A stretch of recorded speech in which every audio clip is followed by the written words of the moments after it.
காத்திடுவார் கிருபையினாலே. ஆமென். நம்மை காக்கிற ஒரு கரம் எப்பொழுதுமே நம்மோடு கூட இருக்கிறது. எப்பொழுதும் நம்மை காக்கும்படிக்கு ஆண்டவர் நம்மோடு கூட இருக்கிறார். அவர் காத்திடுவார். அலைகள் புயல்கள் எது வந்தாலும் நம்மை காக்கிற நம்ம தேவன் நம்மோடு கூட இருக்கிறார். நல்ல உற்சாகமாய் கரங்களை தட்டி எழுந்தின்று நாம் தேவனை துதிக்கலாமா? காக்கும் கரங்கள் உண்டெனக்கு, காத்திடுவார் கிருபையாலே. காக்கும் கரங்கள் உண்டெனக்கு, காத்திடுவார் கிருபையாலே. அல்லேலூயா பாடி பாடி அலைகளை நான் தாண்டிடுவேன். அல்லேலூயா பாடி பாடி அலைகளை நான் தாண்டிடுவேன். நம்புவேன் இயேசுவை, நம்புவேன் இயேசுவை, நம்புவேன் இயேசுவை, நம்புவேன் இயேசுவை. நிந்தனைகள் போராட்டம் வந்தும் நீதியின் தேவன் தாங்கினாரே. நிந்தனைகள் போராட்டம் வந்தும் நீதியின் தேவன் தாங்கினாரே. நேசக்கோடி என்னில் பறக்க, நேசருமக்காய் ஜீவித்திடுவேன். நேசக்கோடி என்னில் பறக்க, நேசருமக்காய் ஜீவித்திடுவேன்.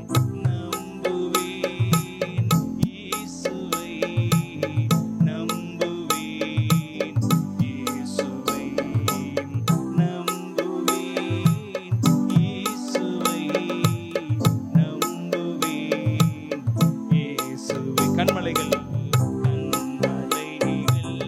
பெயர்க்கும்படியாய் கர்த்தர் உன்னை கரம் பிடித்தார்.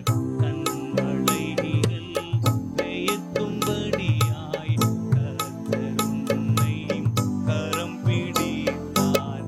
காத்திருந்து பலனடைந்து கழுகு போல எழும்பிடுவாய். காத்திருந்து பலனடைந்து கழுகு போல எழும்பிடுவாய். நம்புவேன் இயேசுவை, நம்புவேன் இயேசுவை, நம்புவேன் இயேசுவை, நம்புவேன் இயேசுவை.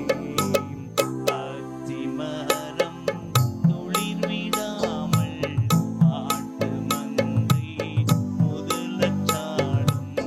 அத்திமரம் துளிர் விடாமல் ஆட்டு மந்தை முதலச்சாடும். கர்த்தருக்கு காத்திருப்போர் வெட்கப்பட்டு போவதில்லை. கர்த்தருக்கு காத்திருப்போர் வெட்கப்பட்டு போவதில்லை. நம்புவேன் இயேசுவை, நம்புவேன் இயேசுவை, நம்புவேன் இயேசுவை, நம்புவேன் இயேசுவை. காக்கும் கரங்கள் உண்டெனக்கு, காத்திடுவார் கிருபையாலே. காக்கும் கரங்கள் உண்டெனக்கு, காத்திடுவார் கிருபையாலே. அல்லேலூயா பாடி பாடி அலைகளை நான் தாண்டிடுவேன். அல்லேலூயா பாடி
கவலைகளிலும் புயல்களிலும் நாம் அவிழ்ந்து போகாதபடி, போராட்டங்களிலும் பிரச்சனைகளிலும் நெருங்கி நிற்கிற பாவங்களிலும் பாரங்களிலும் நாம் அவிழ்ந்து விடாதபடி நம்மை கரம் பிடித்து அழகாய் நடத்துகிற ஆண்டவரை நாங்கள் உம்மை துதிக்கிறோம். இந்த மாலைகளில் நீங்களோடு இணைந்து எல்லா துதி கனமகிமை உமக்கு செலுத்துகிறோம்.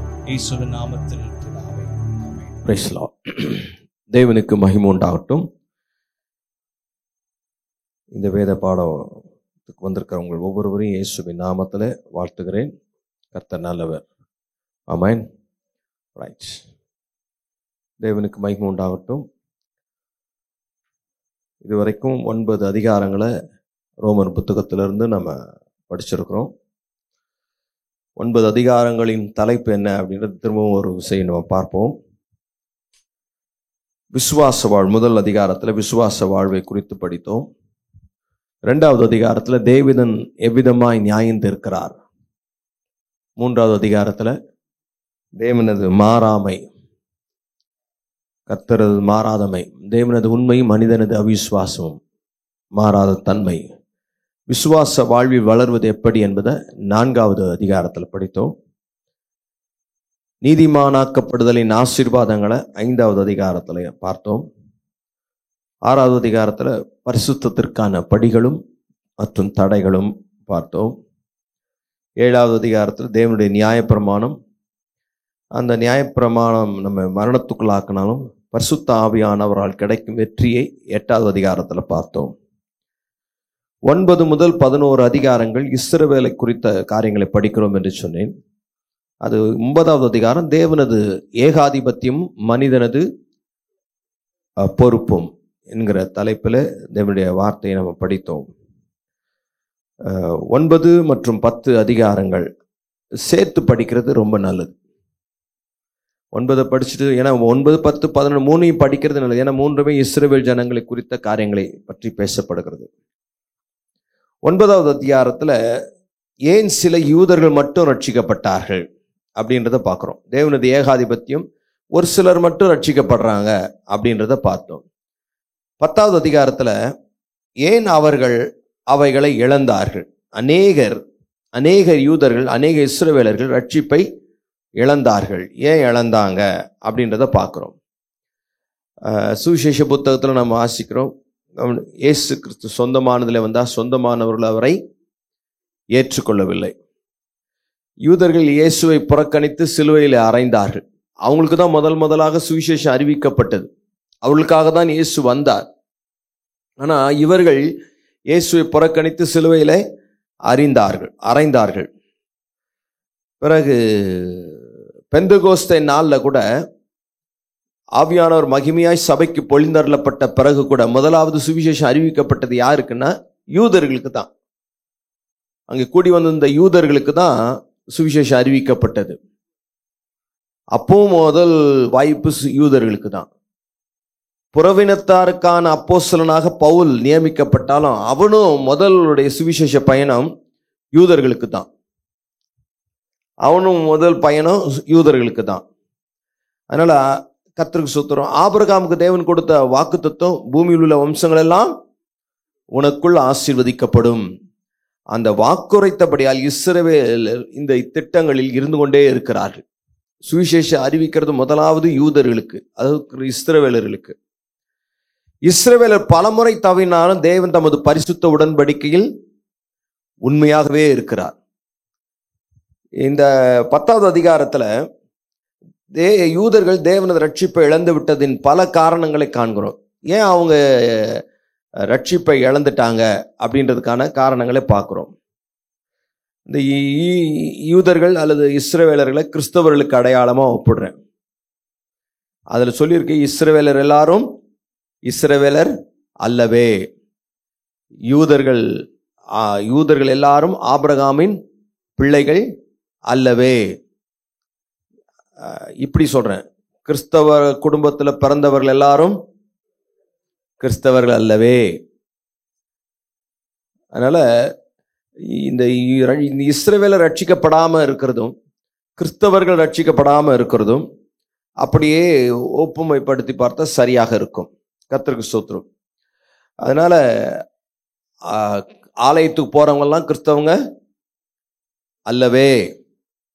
பெயர் கிறிஸ்தவ சபையில் கிறிஸ்தவ பெற்றோருக்கு பிறந்ததுனால கிறிஸ்தவர்கள், கிறிஸ்தவ பெயர் வைத்திருக்கிறதுனால அவர்கள் கிறிஸ்தவர்கள் அல்லவே. பூ எடுத்ததுனால பொட்டு எடுத்ததுனால அவர்கள் கிறிஸ்தவர்கள் அல்லவே. வேதத்தை கையில வச்சிருக்கிறதுனால அவர்கள் கிறிஸ்தவர்கள் அல்லவே. அப்போ கிறிஸ்தவர்கள், யூதர்கள், இஸ்ரவேலர்கள், அவங்களுக்கு தான் முதலாவது சுவிசேஷம் அறிவிக்கப்பட்டது. அங்கிருந்து தான் இயேசு வந்தார். ஆனா அவங்க இந்த ரட்சிப்பை என்ன பண்ணிட்டாங்க? அநேக ரட்சிக்கப்படலை, புறக்கணித்தார்கள்.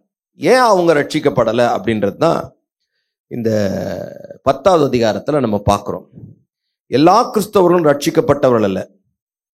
திரும்ப சொல்றேன், எல்லா கிறிஸ்தவர்களும் ரட்சிக்கப்பட்டவர்கள் அல்ல. ரட்சிக்கப்பட்ட எல்லாரும் கிறிஸ்தவர்கள்.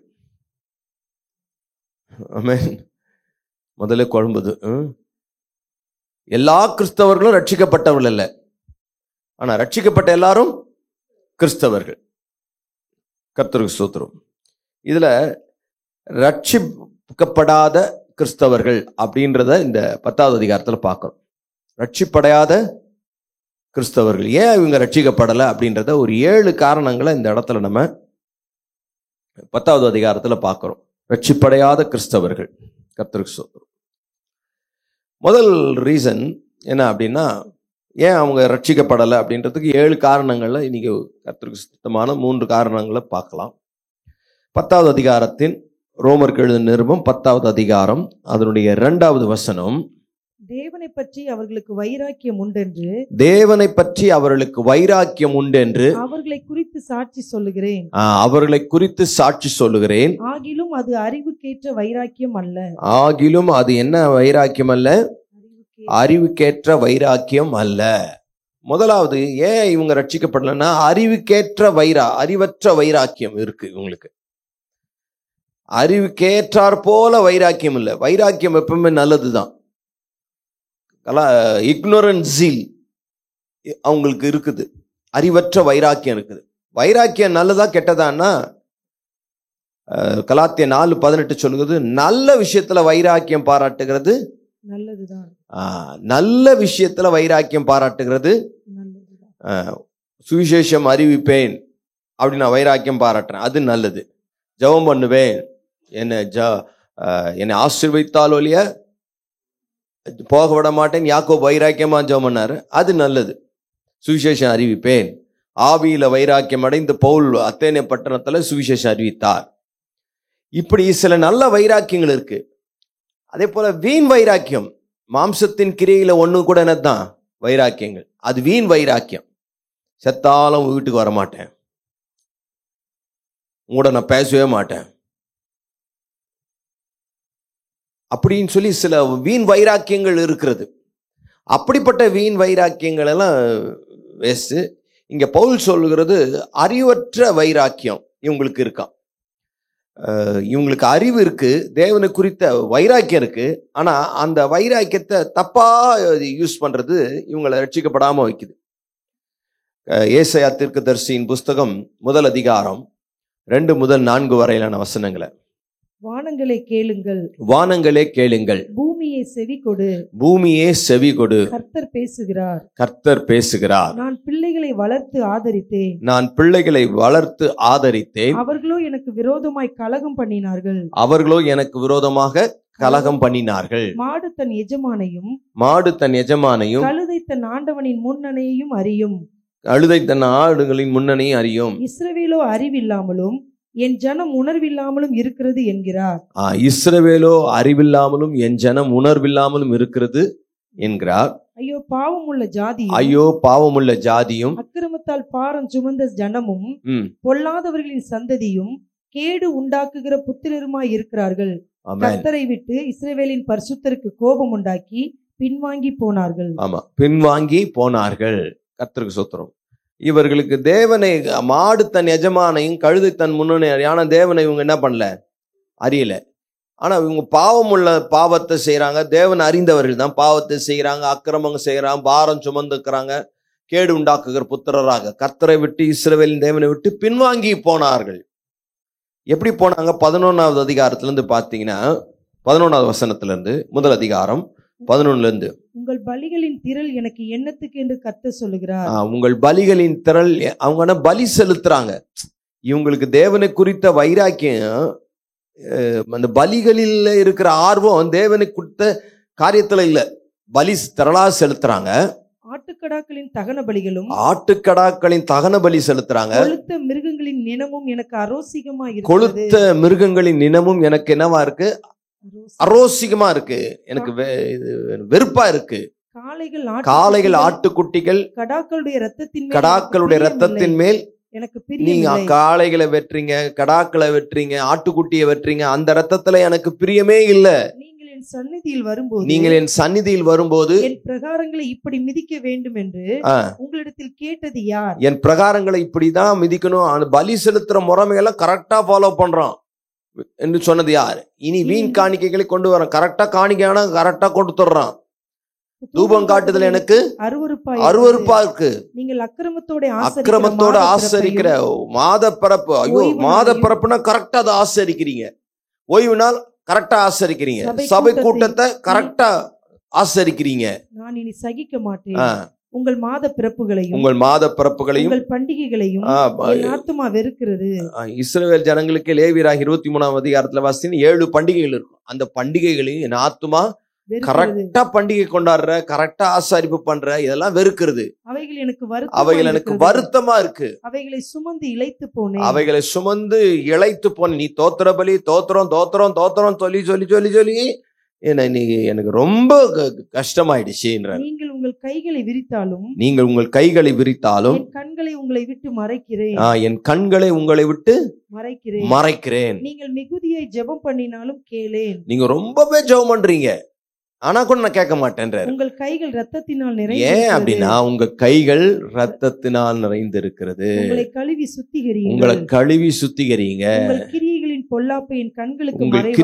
பொல்லாப்பை என் கண்களுக்கு மறைவாக விட்டு தீமை செய்தலை விட்டு ஓயுங்கள். தீமை செய்வதை விட்டு ஓயுங்கள். நன்மை செய்ய படியுங்கள். நியாயத்தை தேடுங்கள்.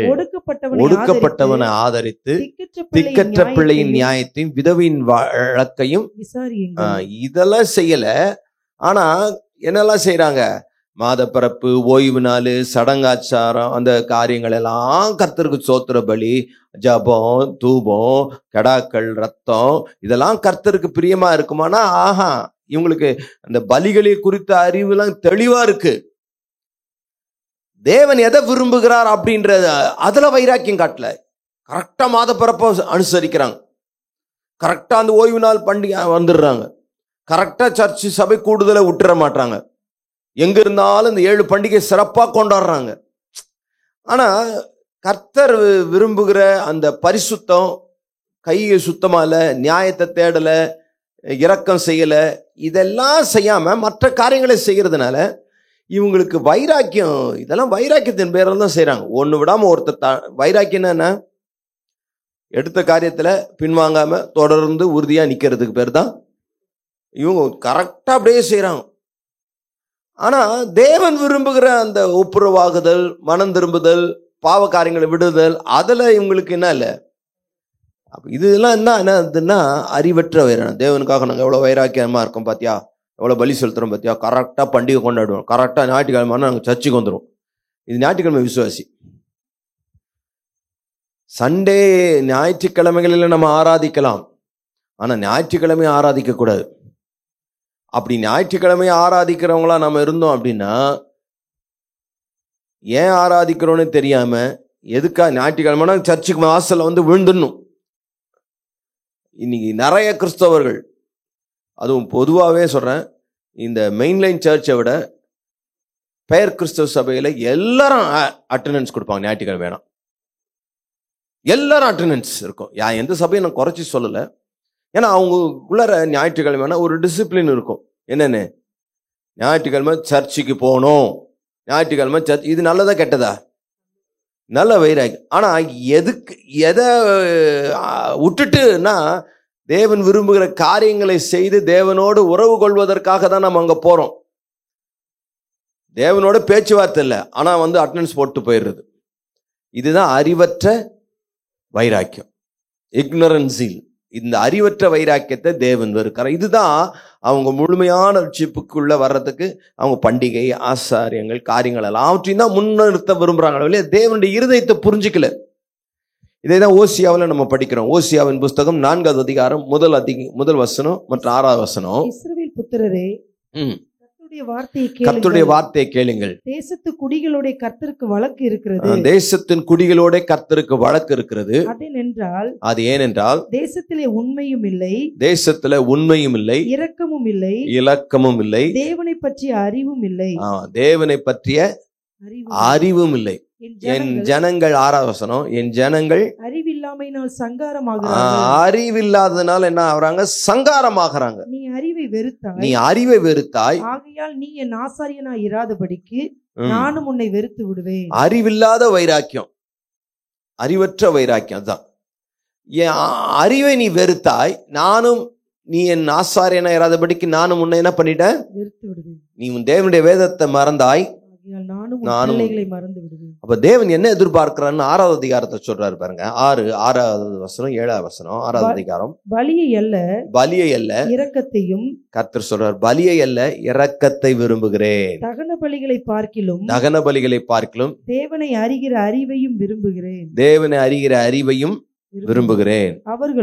அவர்களோ ஆதாமை போல உடன்படிக்கையை மீறி அங்கே எனக்கு விரோதமாய் துரோகம் பண்ணினார்கள். அங்கே அவர்கள் எனக்கு விரோதமாய் துரோகம் பண்ணினார்கள். ஆமென். கர்த்தருக்கு ஸ்தோத்திரம். அறிவை வெறுத்தார்கள். வேதத்தை எழுதி கொடுத்த இரக்கம் செய்யறதை விட்டுட்டாங்க. இரக்கம் நீதியையும் விரும்புகிறேன், பலியை பார்க்கிலும் கீழ்ப்படிதலை நான் விரும்புகிறேன். இவங்க அதை வெறுத்துட்டேன், பலியை அல்ல இரக்கத்தையே விரும்புகிறேன் என்பதின் உண்மையான அர்த்தத்தை என்ன பண்ணிட்டாங்க? விட்டுட்டு என்ன பண்றாங்க? இவங்க பலி செலுத்துற முறைமைகள் அதிலெல்லாம் ரொம்ப ஆர்வம் காட்டுறாங்க. கர்த்தருக்கு ஸ்தோத்திரம். நல்ல சமாரியன் கதை நமக்கு தெரியும். குற்றுயிராய் விடப்பட்ட ஒருவனன், அவனை லேவியனும் ஆசாரியன் என்ன பண்றாங்க? கண்டும் காணாதவர்களாக கடந்து போகிறார்கள். ஏன் கண்டும் காணாதவர்களா போறாங்க? அவங்கள தொட்டுட்டா தீட்டாயிடும். தீட்டாயிடுச்சுன்னா பலி செலுத்த முடியாது. இவங்களுக்கு பலி செலுத்துறதுல ரொம்ப அக்கறையா இருக்கிறாங்களே ஒழிய, ஒரு ஆத்துமா அழிஞ்சு போதே, ஒரு ஆத்துமா கெட்டு போதே, இவங்களுக்கு அறிவில்லை. தேவன் எதை விரும்புகிறார் அப்படின்ற சரியான புரிதல் இல்லை. அதனால தான் இந்த மாதிரியான வைராக்கியங்கள் நம்ம ரட்சிப்புக்குள்ள ஒரு நாள் நடத்தாது. இந்த மாதிரி வைராக்கியங்கள் தான் ரட்சிக்கப்படுவதற்கு தடையா இருக்கு. பலி செலுத்துறது கரெக்டாக தான் ஃபாலோ பண்றாங்க. ஒரு உயிருக்கு போராடிட்டு இருக்கிறான், அவனுக்கு ஐயோ அவனை தொட்டா நான் தீட்டாயிட்டா நான் பலி செலுத்த முடியாது, பலி செலுத்தணும், ஐயோ அது பெரிய இதுவாயிடும், அதனால நான் கர்த்தருக்கு ஸ்தோத்திரம். அப்படி அல்ல. இதுதான் அறிவற்ற வைராக்கியம். ஆமென். ஸோ தேவன் அதை வெறுக்கிறார். புதிய ஏற்பாட்டு புஸ்தகத்துக்கு வந்தீங்கன்னா அப்போஸ்தலர்களுடைய வீண் வைராக்கியங்களை பார்க்கலாம். இவங்க மார்க் 9வது அதிகாரம் 38-39. அப்பொழுது யோவான் அவரை நோக்கி, போதகரே, நம்மை பின்பற்றாதவன் ஒருவன் உமது நாமத்தினாலே பிசாசுகளை துரத்துகிறதை கண்டோம். அவன் நம்மை பின்பற்றாதவன் ஆனதால். ஆமென். அவன் நம்மை பின்பற்றல. ஆண்டவரே, ஒருத்தன் பிசாசை துரத்துறான், நல்லது இல்ல. இவன் பிசாசை துரத்துறான்ன்றது, பிசாசு ஓடுது அப்படின்றதுல கவனம் இல்லை. நம்மளை பின்பற்றாதவன், நம்முடைய சபையை சாராதவன், நம் இனத்தை சாராதவன், அந்த வைராக்கியம் இவனுக்கு. துரத்துகிறதை கண்டு அவன் நம்மை பின்பற்றாதவனால அவனை நாங்கள் தடுத்தோம் என்றார். இயேசு அவனை பாராட்டுவார் நினைச்சார். வெரி குட் அப்படின்னு நினைச்சாரு. அதற்கு இயேசு அவனை தடுக்காதரா, என் நாமத்தினால் அற்புதம் செய்கிறவன் எளிதா என்னை குறித்து தீங்கு சொல்ல மாட்டான். ஆமென். தீங்கு சொல்ல மாட்டான், தடுக்காத. இப்ப இவங்களுக்கு வைராக்கியம் எங்க தெரியுமா? பிசாசு துரத்துறதுல வைராக்கியம் கிடையாது. நம்மாலா இல்ல, அவன் நம்மை பின்பற்றாத, அவன் பெந்தகோஸ்தே சபையை சாராதவன், நமக்கு வைராக்கியம். அவன் எப்படி அவன் பெயர் கிறிஸ்தவ சபை சார்ந்தவன், எப்படி பிசாசு துரத்தலாம்?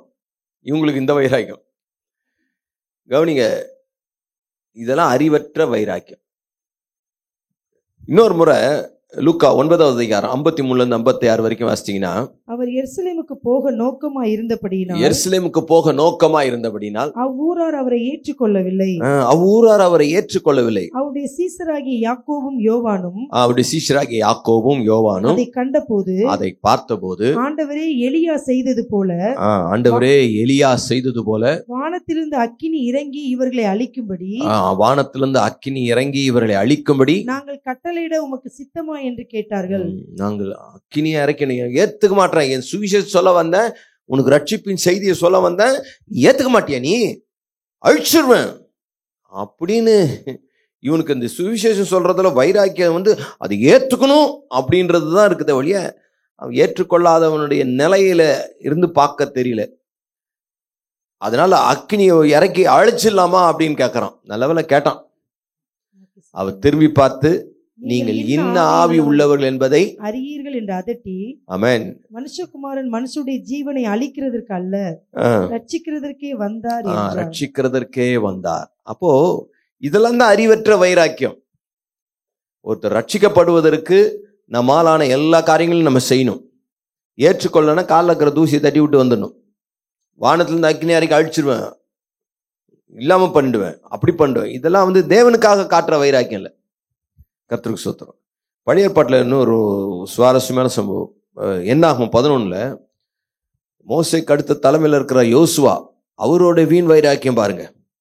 24 என்னாகும் 11 அதிகாரம் 24 29 வரைக்கும். அப்பொழுது மோசே புறப்பட்டு கர்த்தருடைய வார்த்தைகளை ஜனங்களுக்கு சொல்லி ஜனங்களின் மூப்பரில் 70 பேரை கூட்டி, ஜனங்கள்ல 70 பேரை கூட்டி, மூப்பர்ல கூட்டி கூடாரத்தை சுற்றிலும் அவளை நிறுத்தினான். கர்த்தர் மேகத்தில் இறங்கி அவனோட பேசி, கர்த்தர் மேகத்துல இறங்கினார், அவனோட பேசி அவன் மேல் இருந்த ஆவியை மூப்பராகி அந்த 70 பேர் மேலும் வைத்தார். மோசே இந்த ஆவிய 70 பேர் மேல வைத்தார். அந்த ஆவி அவர்கள் மேல் வந்து தங்கின மாத்திரத்தில், அந்த 70 பேர் ஆவியை பெற்றுக்கொண்ட மாத்திரத்துல தீர்க்க தரிசனம் சொன்னார்கள். சொல்லி பின்பு 70 பேரும் தீர்க்க தரிசனம் சொன்னாங்க. கர்த்தருக்கு ஸ்தோத்திரம். நல்ல விஷயம் தான். அப்பொழுது 2 பேர் பாளையத்தில் இருந்து விட்டார்கள். 2 பேர் எங்க இருந்துட்டாங்க? பாளையத்தில், வீட்லயே இருந்துட்டாங்க. ஒருவன் பேர் பாளையத்துல கூடாரத்துல இருந்துட்டாங்க. ஒருவன் பேர் எல்தாத், மற்றவன் பேர் மேதாத். அவர்களும் பேர் வழியில் எழுதப்பட்டிருந்தும் அவங்க பேரும் அதுல இருந்தது. கூடாரத்துக்கு போக புறப்படாதிருந்தார்கள். அவர்கள் மேலும் ஆவி வந்து தங்கினதினால் பாளையத்தில் தீர்க்க தரிசனம் சொன்னார்கள். அவன் தெரியல, அவன் ஆன்லைன்ல பார்த்துட்டானு தெரியல. அவங்க மேலையும் தீர்க்க தரிசனம் இறங்கி அவங்களும் தீர்க்க தரிசனம் சொல்லிட்டாங்க. ஒரு பிள்ளையாண்டான் ஓடி வந்து எல்தாத்தும் மேதாதும் பாளையத்தில் தீர்க்க தரிசனம் சொல்லுகிறார்கள் என்று மோசேக்கு அறிவித்தான். இதை கூட போட்டு கொடுத்துட்டாங்கப்பா, அறிவித்தான். உடனே மோசே இடத்தில் உள்ள வாலிபரில் ஒருவனும் அவனுடைய ஊழியக்காரனும் நூனின் குமாரனுமாகிய யோசுவா பிரதியுத்தரமாக, நூனின் அடுத்த தலை எப்படி பாருங்க, நூனின் குமாரனுமா யோசுவா பிரதியுத்தரமாக, என் ஆண்டவனாகிய மோசேயே அவர்களை தடை பண்ணும். அதற்கு மோசே, நீ எனக்காக வைராக்கியம் காண்பிக்கிறாயோ? எப்பா, நீ எனக்காக காட்டுறியா, கர்த்தருக்காக வைராக்கியம் காட்டுறியா? உன் வைராக்கியம் யாருக்காக? பலி செலுத்தணும்னா நம்ம நிறைய நேரங்கள கர்த்தருக்காக வைராக்கியம் பாராட்டுறதுல அந்த முறைமைகள், நடைகள், அந்த இது ஞாயிற்றுக்கிழமை, ஐயோ ஞாயிற்றுக்கிழமை தான் நாங்க ஆராதிப்போம், வெள்ளிக்கிழமை மாத்தி வச்சா நாங்க பண்ண மாட்டோம், ஞாயிற்றுக்கிழமை தான் அப்படின்னு காண்பிக்கிறாயோ? கர்த்தருடைய ஜனங்கள் எல்லாரும் தீர்க்க தரிசனம் சொல்லத்தக்கதாக கர்த்தர் தம்முடைய ஆவி அவர்கள் மேல் இறங்க பண்ணினால் நலமாயிருக்குமே என்றான். ஆமென். கர்த்தருக்கு ஸ்தோத்திரம். அப்போ நம்ம வைராக்கியம் கர்த்தருக்காக காட்டுறோமா? அந்த சில காரியங்களை டிசிப்ளின் பண்ணுமா? அப்கோர்ஸ் 70 பேர் வந்திருக்கணும், வரல, ஆனா அவங்க மேல கர்த்தர் இறக்கப்பட்டு இறங்கிட்டாரு. இப்ப என்ன? அதெல்லாம் கிடையாது, தப்பு தான் அப்படின்னு நின்று கூடாது. நீ வைராக்கியம் எதுக்கு காட்டுற? தாவீதோடு கூட அந்த சகலத்தையும் திருப்பிக் கொள்வாயின்னு வாக்குத்தத்தம் கொடுத்தால அதுல 600 பேர் இருந்தாங்க. அதுல 200 பேர் என்ன பண்ணாங்க? விடாய்த்தவர்களா தங்கிட்டாங்க. 400 பேரோட கூட போய் எல்லாத்தையும் மீட்டுட்டு வந்தான். இந்த 200 பேர் இருக்காங்களா, அது கொள்ளை அடிச்சதுல அந்த 200 பேருக்கும் பங்கு கிடையாதுன்னாங்க. கர்த்தன் சாவி சொன்னா, இல்ல அவர்களும் பங்கு, ரஸ்து கண்டல் இருந்தவங்களுக்கும் பங்கு கொடுக்கணும். நான் சொல்றது பாருங்களா? அப்போ வைராக்கியம், நமக்கு அறிவற்ற வைராக்கியம், நம்முடைய தேவனுடைய வெளிப்பாட்டை, நம்ம ரட்சிக்கப்பட்டிருந்தா கூட சொல்றேன், தேவனுடைய முழுமையான அந்த உள்ளத்தை நம்மால புரிஞ்சிக்க முடியாது. ஸோ கிறிஸ்தவர்கள் ரட்சிப்படையாததுக்கு ஒரு காரணம் இன்னும் அறிவற்ற வைராக்கியம். இப்படிப்பட்ட வைராக்கியம் தேவையற்றது. இவங்களுக்கு அப்படிப்பட்ட வைராக்கியம் இருக்குது. நம்முடைய வாழ்க்கையில சிலர்லாம் பார்த்தீங்கன்னா திருவிருந்து நீ நகை போட்டிருக்க, உனக்கு நான் திருவிருந்து கொடுக்க மாட்டேன், அதில் நான் வைராக்கியமா இருக்கேன்.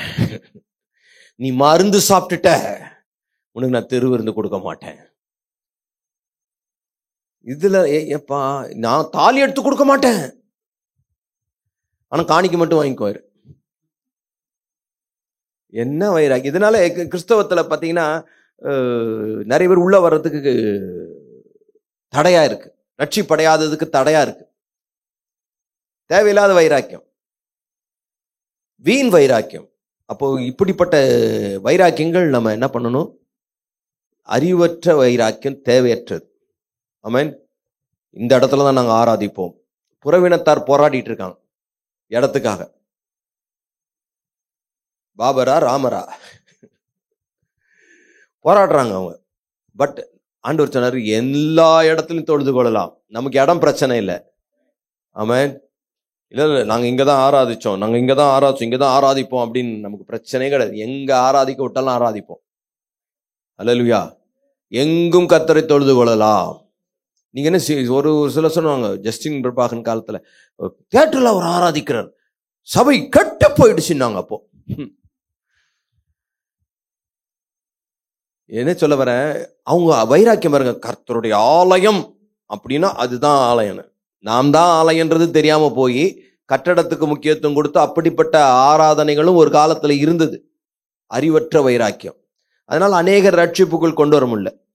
தியேட்டர்ல ஆராதனை நடத்துதுனால அன்னைக்கு சினிமா பார்க்க வந்த ஒருத்தர், குடிச்சிட்டு வந்த ஒருத்தர் அன்னைக்கு ரட்சிக்கப்பட்டு அன்னையிலேருந்து சர்ச்சுக்கு வர்றாரு. இப்போ அவர் ஊழியம் செஞ்சுட்டு இருக்காரு எனக்கு தெரிஞ்சு. அதனால இதெல்லாம் தேவையற்றது, அறிவற்ற வைராக்கியங்கள். ஆமென். அதனால சபையில் பல ரட்சிக்கப்படாத காரணம், ரட்சிப்புக்கு கொடுக்க வேண்டிய முக்கியத்துவத்தை மார்க்கத்திற்கு கொடுத்து விட்டார்கள். அந்த மார்க்கம் என்கிற போர்வையில ஒளிந்துக்கிட்டு தன் தேவனை குறித்த அல்லது இந்த பாவம் அது எல்லாத்தையும் மறைச்சிட்டு இந்த மார்க்கம் என்கிற போர்வையில எல்லாத்தையும் மறைச்சு வச்சிடறாங்க. கர்த்தருக்கு ஸ்தோத்திரம். அதனால இது அறிவற்ற வைராக்கியம். இந்த அறிவற்ற வைராக்கியம் தான் ரட்சிப்பு அடைவதற்கு பெரிய தடை. அப்ப நம்மளுக்கு வைராக்கியம் இருக்கணும். அந்த வைராக்கியம் எப்படி இருக்கணும்னா, தேவனுடைய இருதயத்திற்கு ஏற்றார் போல நாம் வைராக்கியம். தேவன் எந்த காரியத்துல வைராக்கியம் பாராட்டுகிறோ அந்த காரியத்துல நம்மளும் வைராக்கியம் காட்டணும். தேவன் எப்படி தளர்வு கொடுக்கிறாரோ அப்பவும் நம்மளும் தளர்வு கொடுத்துடணும். நான் இப்படிதான் அப்படின்லாம் இருக்கக்கூடாது. ஆமென். கர்த்தருக்கு ஸ்தோத்திரம். அதனால அப்படிப்பட்ட வைராக்கியங்கள் அறிவற்ற வைராக்கியங்கள். இந்த பாரம்பரிய பரிசேயர் வேதபாரகர் எல்லாம் இப்படிதான், கை கழுவாம வந்துட்டான், இன்னும் ஓய்வு நாள சாப்பிட்றான், என்னது இது ஆசாரிகள் மட்டும் சாப்பிடுறது, இது என்னது இது, இவங்கெல்லாம் சாப்பிடலாமா, தப்பு இல்லை. இப்படி இவங்க இதையே பார்த்துட்டு இருந்து வீண் வைராக்கியம் காட்டுறாங்க. ஸோ அதனால அநேகர் யூதர்கள் ரட்சிப்படையவில்லை. அடுத்தது 3வது வசனம், 10வது அதிகாரம் 3வது வசனம். எப்படி என்றால் அவர்கள் தேவ நீதியை அறியாமல் தங்கள் சுய நீதியை நிலைநிறுத்த தேடுகிறபடியால், அவர்கள் தேவ நீதியை அறியாமல் தங்கள் சுயநீதியை நிலைநிறுத்த தேடுகிறபடியால் தேவ நீதிக்கு கீழ்ப்படியாதிருக்கிறார்கள். தேவ நீதிக்கு அவங்க என்ன பண்ணல? கீழ்ப்படியாது இருக்கிறார்கள். 2வது சுயநீதி. ரட்சிப்படையாத கிறிஸ்தவர்களுடைய 2வது காரியம், ரட்சிப்படையாததுக்கு சுயநீதி, செல்ஃப் ரைச்சியஸ்னஸ். தேவ நீதியை நிலைநாட்ட அல்ல, தேவ நீதியை அறியாமல் தங்கள் சுயநீதியை நிலைநிறுத்த தேடுகிறபடியால், தங்களுடைய நீதியை நிலைநிறுத்த தேடுகிறபடியால் தேவ நீதிக்கு.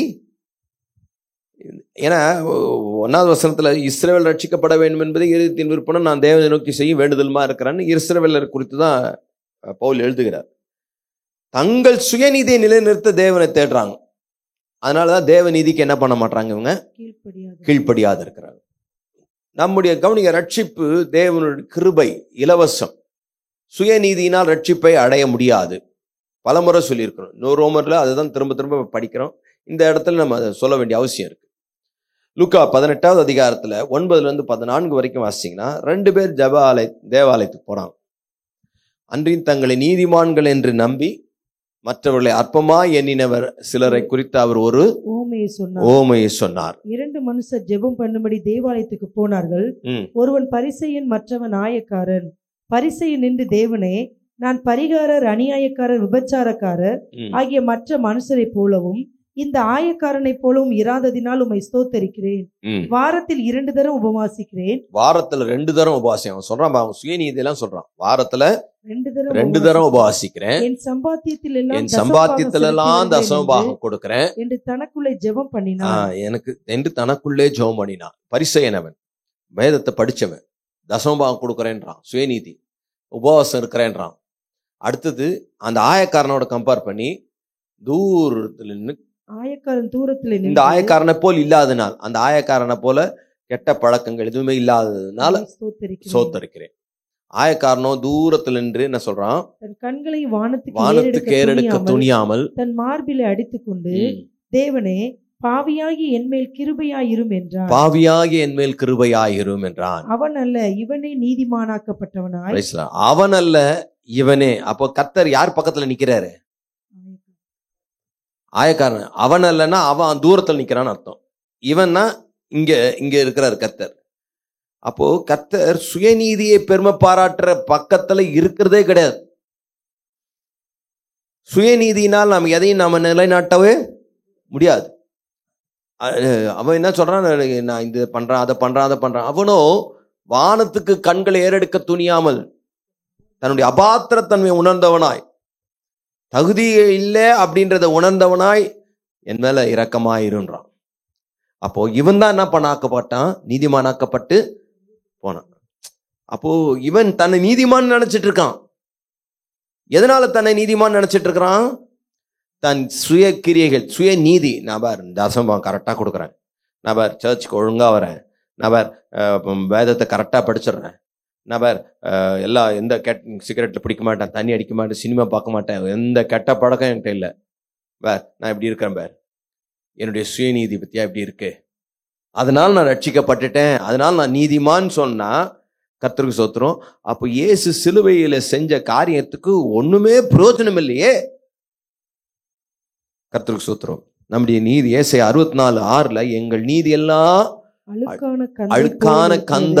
நம்முடைய நீதி எல்லாம் எப்படி இருக்குன்னா அழுக்கான அழுக்கு துணி, கந்த, கிழிஞ்சு போகக்கூடிய, அழுக்கா இருக்கக்கூடிய அப்படிப்பட்டதுதான் நம்முடைய நீதி. நாங்கள் அனைவரும் இலைகளை போல உதிர்கிறோம், எங்கள் அக்கிரமங்கள் காற்றை போல எங்களை அடித்துக் கொண்டு போகிறோம். இலைகளை போல ஆதாம் ஏவாள் இலைகளை வச்சு தங்கள் சுய நீதி என்ன பண்றாங்க? நீதினாலே தங்கள் நிர்வாணத்தை மூட பார்த்தார்கள். தங்கள் சுய கிரியினால, சுய நீதியினால தங்கள் பாவம் செய்ததை மறைக்கிறதுக்கு அத்திகளை வச்சு. ஆனா கர்த்தருக்கு ஸ்தோத்திரம், நாங்கள் அனைவரும் இலைகளை போல உதிர்கிறோம். ஒவ்வொன்றா உதிரும். உங்க சுயநீதி, நான் நல்லா ஜெபம் பண்ண போறேன், நான் பைபிள் வாசிக்க போறேன், நான் கண்ணு மூடி நான் இது பண்ண போறேன், கர்த்தருக்கு ஸ்தோத்திரம். இதெல்லாம் தப்பான்னு கேட்டீங்கன்னா தப்பு இல்லை. பட் அதனால நம்ம ரட்சிக்கப்படலை. இவங்க என்ன நினைக்கிறாங்க?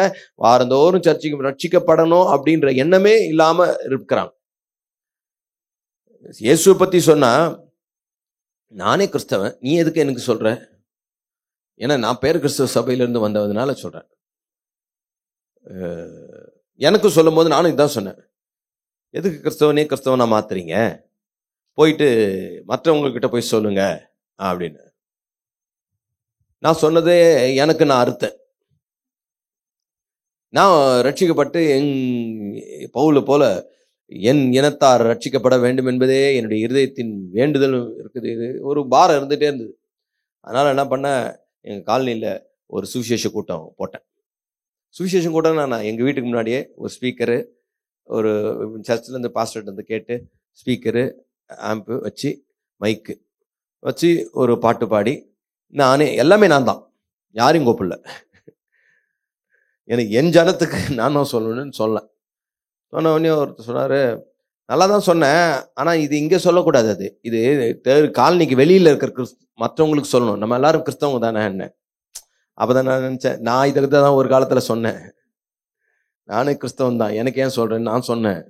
இப்போ அதை தான் நான் இருக்கிறேன்னு. அப்போ நான் அப்படி சொல்லும் போது எனக்கு ரட்சிப்புக்குள் நடத்தின சகோதரன் சொன்னார், நீங்கள் எதுக்காக கிறிஸ்தவங்களா இருக்கிறீங்க, ஏன் இந்த இயேசுவை கும்பிடுறீங்க, ஏன் இப்படின்னீங்கன்னா, எதுக்காகனா உங்கள் அம்மா அப்பா இங்கே போக சொன்னாங்க, உங்கள் அம்மா அப்பா இதில் நடத்தினாங்க, அதனால தான் நீங்கள் பின்பற்றி போறீங்களே ஒழிய மற்றபடி நீங்களா அறிந்து பின்பற்றவில்லை. அதை நான் யோசித்தேன். ஆமாம், கரெக்டு. கட்டாயத்தின் பேரில் தான் என்ன பண்ணணுமா, சர்ச்சுக்கு போகணும் அப்படின்னாங்க, போ ஞானஸ்தானம் இது ஞான உபதேச கிளாஸ்க்கு போ, புதுநன்மை வாங்கு, உறுதி பூசல் வாங்கு, இப்படி பல காரியங்களை நடத்தினார்கள். அதெல்லாம் தப்பு இல்லை. பட் எனக்குள்ளற நானா அறிந்து கொள்ள வேண்டும் என்கிற விருப்பம் இல்லாம தான் அதெல்லாம் நான் செஞ்சேன். இப்போ அந்த கேள்வி கேட்டவுடனே எனக்கு ஒரு ஐ ஓப்பனரா அந்த இருந்ததுனால அது எஸ், நானே அறிஞ்சுக்கிட்டு நான் ஃபாலோ பண்ண போறேன்ட்டு பைபிள் படிக்க ஆரம்பிச்சேன். கர்த்தருக்கு ஸ்தோத்திரம். பைபிள் படிக்க ஆரம்பிக்க நிறைய காரியங்கள் வெளிப்பட்டது, புலப்பட்டது, காரியங்கள் அறிந்து, சத்தியங்கள் வெளிப்படப்பட கண்ணு திறக்கப்பட ரட்சிக்கப்பட்டேன். அப்போ என் சுயநீதியினால நான் என்ன பண்ணல,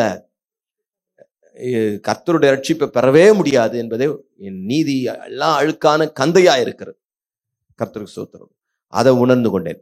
ஏன்னா இப்போ அதாவது நமக்கே தெரியும், ஒரு புறஜாதியாரை கிறிஸ்தவர் அல்லாத ஒருவரை ரட்சிப்புக்குள் வழிநடத்துவது எளிதா?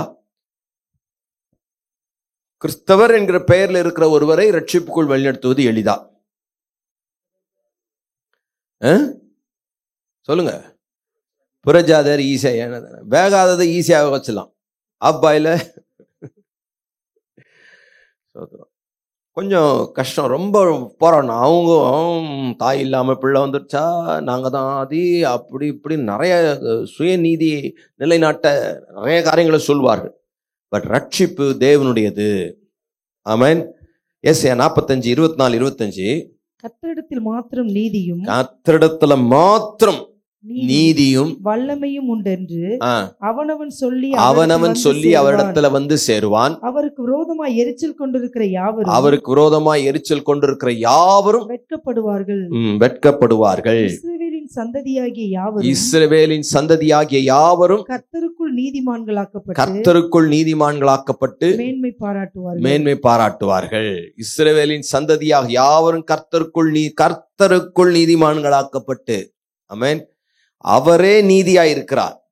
கர்த்தருக்கு ஸ்தோத்திரம். ஏசாயா தன்னுடைய சுயநீதியினாலே நிலைநாட்டின எல்லாருக்கும் ஐயோ, வீடு கட்டுறவனுக்கு ஐயோ, சுயநலமா இருக்கிறவனுக்கு ஐயோ, பொய் வழக்கு போடுறவனுக்கு ஐயோ, பரிதானம் வாங்குறவனுக்கு ஐயோ, நீதியை புரட்டுறவனுக்கு ஐயோ ஐயோ ஐயோ ஐயோன்னு 6வது அதிகாரத்துல தரிசனத்துல பாக்குறாரு.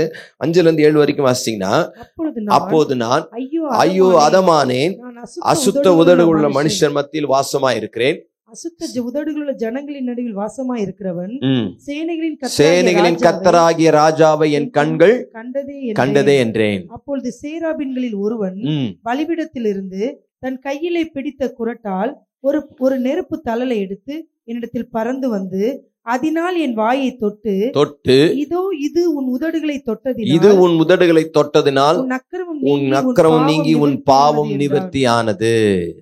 அவன் தன்னுடைய சுயநீதியிலே இருந்தவன், கர்த்தருக்கு ஸ்தோத்திரம், தேவ பிரசன்னத்துக்கு முன்னாடி வரும்போது ஐயோ நான் ஒரு அபாத்திர, தேவனம் தரிசிச்சவன் இதுதான் உணர்வான், தன்னுடைய அபாத்திரத்தன்மை உணர்வான். தேவனை தரிசிச்ச நிறைய பேர் சொல்றாங்க தெரியுமா, நான் கர்த்தரை சந்தித்தேன், தேவதூதன் சந்தித்தேன், வானத்துக்கு போனேன், அங்க போனேன், அங்க இடியாப்பு சாப்பிட்டேன், ஏதோ சொல்றாங்க.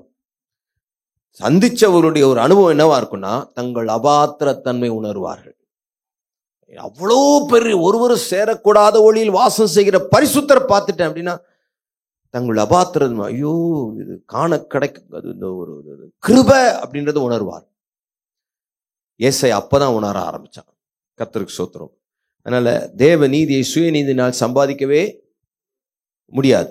அப்படி முயற்சிப்பது, தேவ நீதியை சம்பாதிக்கலாம், சுயநீதியினால சம்பாதிக்கலான்றது, அந்த வழுக்கு மரம் இருக்கும், இந்த வழுக்கு மரத்துல எண்ணெயை ஊற்றி அதில் ஏற சொல்லுவாங்க. அந்த பொங்கல் கிராமங்கள்லாம் பார்த்தீங்கன்னா அந்த பெரிய மரம் ஒன்று உயரமாக வச்சுருவாங்க, அந்த மரத்தில் கிரீஸை தடவி விட்டுருவாங்க, அதில் எண்ணெய் விட்டுருவாங்க, அதில் ஏறணும், மேலே உச்சிக்கு ஏறணும். இவர் ஏறி புசுக்கு புசுக்குன்னு சரிக்கிடுவார். இதே மாதிரி தான் சுயநீதியில நான் ஒழுங்கா இருக்க போறேன். நாங்கெல்லாம் கூட ஒரு காலத்துல இந்த கெட்ட 40 நாள் லெந்து நாட்கள்ல என்ன பண்ணுவோம், அப்படியே கண்ட்ரோலா இருப்பாங்க. கெட்ட பழக்கம், தண்ணி அடிக்க மாட்டாங்க, இது பண்ண மாட்டாங்க, அப்படியே சிலுவை பாதைகள் சிலுவை பாடுகள் அப்படியே தான் இருப்பாங்க. ஈஸ்டர் முடிஞ்சதோ இல்லையோ அவ்வளவுதான், எல்லாம் உடச்சிக்கிட்டு போய் அங்க போய் நிற்கும். சுயநீதியினால ஒருவரும் நீதி ஆக முடியாது. கர்த்தருடைய கிருபை அவ்வளவுதான். ஆமென். ஸோ அதனால நம் தேவனுடைய கிருபையினால தான் நாம் நிற்கிறோம். கலாத்தியர் 2:21, நியாயப்பிரமாணத்தினால் நீதி கிடைக்குமானால் கிறிஸ்து மரித்தது வீணா இருக்குமே. ஆமென். நீதி எப்படி கிடைச்சதுன்னா நியாயப்பிரமாணத்தினால வரல, இதை ஃபாலோ பண்ணதுனால வரல, நான் சுயநீதி இதுல வரல, கரெக்டா பிரமாணத்தை சரியா ஃபாலோ பண்ணுங்க எனக்கு நீதி கிடைச்சிச்சு, அது இல்லை. ஆமென். அதனால சுயநீதி நாம் ரட்சிப்படைவதற்கு தடையாயிருக்கிறது. கல்யாண வீடு ஒன்று ரெடி ஆயிடுச்சு. ஆண்டவர் சொன்னார், பரலோக ராஜ்யம் கல்யாண வீட்டுக்கு விருந்து ஒப்பிடப்பட்டு பேசுறார். இது மத்தேயு 22வது அதிகாரத்தில் இருக்கு. அப்போ விருந்து சாலை ரப்புறத்துக்கு வழி அருகே இருந்த எல்லாரையும் கூட்டிட்டு வர சொல்றார். அடைக்கப்பட்டவர்கள் எல்லாரும் நிராகரிச்சிட்டாங்க. சரி, வழி போக்குவரத்து வழியில் இருக்கிற எல்லாரும் நல்லார் பொல்லார் எல்லாரையும் கூட்டிட்டு வாங்க. விருந்து சாலை மக்களால் நிரம்பிடுச்சு. அப்போ அந்த அரசர் வந்தாரு. பார்க்க வரும்போது பார்த்தீங்கன்னா அங்க ஒருத்தங்கிட்ட மட்டும் என்ன இல்லை, கல்யாண வஸ்திரம் இல்லை இருந்தான். அவனை பார்த்து கேட்கிறாரு, சகோதரனே, சிநேகிதனே, நீ கல்யாண வஸ்திரம் இல்லாதவனாய் இங்கே எப்படி வந்தா என்று கேட்டான். ஆமா, கல்யாண வஸ்திரம் இல்லாதவனாய் 8-13 வரைக்கும் இருக்கு. எப்படி வந்தாய்? அதற்கு அவன் பேசாமல் இருந்தான். அப்பொழுது ராஜா பேசாமல் இருந்தார். வஸ்திரம் இல்லாதவர் என்ன என்றார்? பேசாம இருந்தார். அப்போது ராஜா பணிவிடைக்காரரை நோக்கி இவனை கையும் காலும் கட்டி கொண்டு போய் அழுகையும் பற்கடிப்பும் உண்டாயிருக்கிற புறம்பான இருளிலே போடுங்கள் என்றான். புறம்பான இருளிலே வஸ்திரம் இல்லாதவன், சுயநீதியால் வந்தவன், அல்லது வஸ்திரம் இல்லைன்னா அர்த்தம் என்னுடைய ட்ரெஸ்ஸே போதுமானதுதான், நீங்க கொடுக்குற ட்ரெஸ் எனக்கு தேவையில்லை அப்படின்னு சொல்றான். நீங்க கொடுக்குற ட்ரெஸ் எனக்கு தேவையில்லை, நான் இப்பொழுது இருக்கிற இந்த ட்ரெஸ்ஸே எனக்கு போதும் தான் அப்படின்றான். அப்படிப்பட்டவர்கள் புறம்பான இருளில் சுயநீதியை நிலைநாட்ட விரும்புகிறவர்கள் புறம்பான இருளிலே போய் தள்ளப்படுவார்கள். சர்ச்சுக்காக நான் எவ்வளவு செஞ்சேன் தெரியுமா, எவ்வளவு ஓடினேன் தெரியுமா, பெல்லு கட்டினது நான் தான், கோபுரம் கட்டினது நான் தான், லைட் வச்சது நான் தான், அந்த போஸ்ட் வச்சது நான் தான், அசனம் பண்றதெல்லாம் நாங்க தான் முன்னாடி நிற்போம். இதெல்லாம் நீங்க நிறைய கிறிஸ்தவர்களா இல்லாம இருக்கிறீங்க, அதனால தான் தெரியல. ஒன்றும் கிறிஸ்தவர்களா இருந்தீங்கன்னா தெரிஞ்சிருக்கும். ஸோ இதுல வைராக்கியம் காட்டுவார். இந்த சர்ச்சுக்கு முன்னாடி இந்த இது இருக்கு தெரியுமா, அதெல்லாம் நாங்க தான் பண்ணோம். அப்போ எங்க நீதியை நிலைநாட்டுறதுக்கு அவங்களுடைய நிறைய காரியங்களை சொல்லுவார்கள். ஸோ வஸ்திரம் இல்லைன்னா அனுமதி இல்லை. வஸ்திரம் என்பது தான் தேவனுடைய நீதியை காண்பிக்கிறது. ஆமென். இளையகுமார் மனம் திரும்பி வீட்டுக்கு வரும்போது அவனுக்கு புது வஸ்திரம் கொடுக்க, உயர்ந்த வஸ்திரத்தை இவனுக்கு கொடுங்கள். இருக்கிற வஸ்திரத்தை ஆல்டர் பண்ணி போடல. திரும்பி சொல்றேன், இருக்கிற வஸ்திரத்தை கொஞ்சம் அழுக்காக துவச்சி கொடுக்குறேன், இதையே போட்டுக்கோ அப்படி சொல்லல. அவனுக்கு புது வஸ்திரம், தேவனுடைய வஸ்திரம், உயர்ந்த வஸ்திரம் கொடுக்கப்படுகிறது. தட் மீன்ஸ் என்னன்னா, உன் நீதி எந்த விதத்துல என்ன பண்ணப்படல, கன்சிடர் ஆகப்படவே இல்லை, கொஞ்சம் கூட ஏத்துக்கவே முடியாது. உன்னை எடுத்துட்டு மொத்தமா மாத்துறார். ஆதாமையவாளுக்கு அந்த அத்தி இலையில சென்னு கொஞ்சம் 2-3 இலை தச்சு தரேன்ல, மொத்தமா எடுத்துட்டு தோல் உடை போட்டார். இளையகுமாரனுக்கு அவன் போட்டிருந்த ட்ரெஸ்ஸை எடுத்துட்டு புது உயர்ந்த வஸ்திரம், கல்யாண சாலைக்கு வர்றவனுக்கு அவன் போட்டிருந்த ட்ரெஸ்ஸை எடுத்துட்டு உயர்ந்த வஸ்திரம், கல்யாண வஸ்திரம். அப்ப தேவன் என்ன சொல்றாருன்னா, உங்கள நீங்க செய்யற சுயநீதின்னு சொல்லி நல்ல நல்ல காரியங்கள் செய்றீங்க, தான தர்மம் பண்றது, ஏழைகளுக்கு உதவி செய்யறது, நல்ல காரியங்கள், இதெல்லாம் நல்லதுதான். இதனால நம்ம ரட்சிப்படலை. இதனால ரைட்ப்பா, இதுல இருக்கு இன்னும் 2-3 சேர்த்துக்கணும், அதனால இதையும் சேர்த்துக்கிறேன் அப்படின்லாம் எதையும் அடிஷன் பண்ணல, ஆல்டர் பண்ணல, ஃபுல்லாவே சேஞ்ச் பண்றார். ஆமென். நம்முடைய பழைய ட்ரெஸ் என்ன பண்ணல, அவரு ஆல்டர் பண்ணல, அடிஷன்லையும் சேர்க்கல. சரி, இந்த கை கிழிஞ்சிருக்கு, கை மட்டும் தச்சு தரேன் அப்படின்னு இல்லை, பழைய ட்ரெஸ்ஸை மொத்தமா மாத்திடுறார். ஆமென். சார், நம்முடைய சுயநீதி என்றென்றைக்கு நிற்காது. அல்லேலூயா. யாக்கோபு பலமுறை சொல்லியிருக்கிறேன், யாக்கோபு அப்பா கிட்ட மாற்று வேஷத்துல தான் போறான். யாருடைய உடையை அணிந்துக்கிட்டு போறான்? அண்ணன் ஏசாவினுடைய உடையை அணிந்துக்கிட்டு போறான். 27 வாசிச்சீங்கன்னா, ஈசாக்கு அவன் கிட்ட போய் அவனை முத்தம் செய்தான். அப்பொழுது அவனுடைய வஸ்திரங்களின் வாசனையை மோந்து, அதாவது யாக்கோபு மேல இருந்த வஸ்திரங்களின் வாசனையை ஈசாக்கு மோந்தான். அப்ப யாக்கோபின் மேல இருக்கிற வஸ்திரம் யாருடையது? அண்ணன் ஏசாவுடைய வஸ்திரம். நம்ம மேல இருக்கிற வஸ்திரம் யாருடையது? அண்ணன் இயேசு. யாக்கோபு மேல இருந்தது அண்ணன் ஏசா, நமது இயேசு. அவ்வளவுதான். சு அது ஏசா, நமது சு, அவ்வளவுதான், பேரு தான். அதே வஸ்திரம் நம்ம மேல இயேசுவின் வஸ்திரம் இருக்கிறதுனால தான் பிதா என்ன பண்றாரு? நம்மள இயேசுவை போல பாக்குறாரு. ஆமென். நம்ம போட்டிருக்கிறவ நீ என்னதான் சூப்பர் வஸ்திரம் போட்டிருந்தாலும், நல்லா தோச்சு அயன் பண்ணி சென்ட் எல்லாம் போட்டிருந்தாலும், நம்முடைய வஸ்திரம் என்னதான் பண்ணோம்?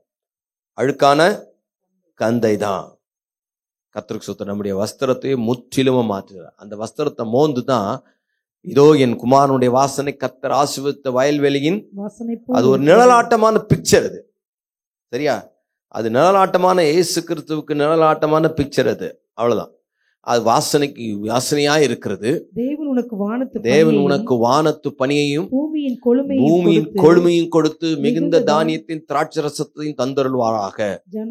ஜனங்கள் உன்னை சேவிக்கவும் ஜாதிகள் உன்னை வணங்கவும் கடவர்கள். உன் சகோதரருக்கு எஜமானாயிருப்பாய். உன் தாயின் பிள்ளைகள் உன்னை வணங்குவார்கள். உன்னை சபிக்கிறவர்கள் சபிக்கப்பட்டவர்கள், உன்னை ஆசீர்வதிக்கிறவர்கள் ஆசீர்வதிக்கப்பட்டவர்களாக இருப்பார்கள் என்று சொல்லி அவனை ஆசீர்வதித்தான். ஆமென். அப்போ யாக்கோபு பார்த்து கத்ரா ஈசாக்கு ஆசீர்வதிக்கல, அவன் மேல இருக்கிற வஸ்தனையின் வாசனையை மோந்து.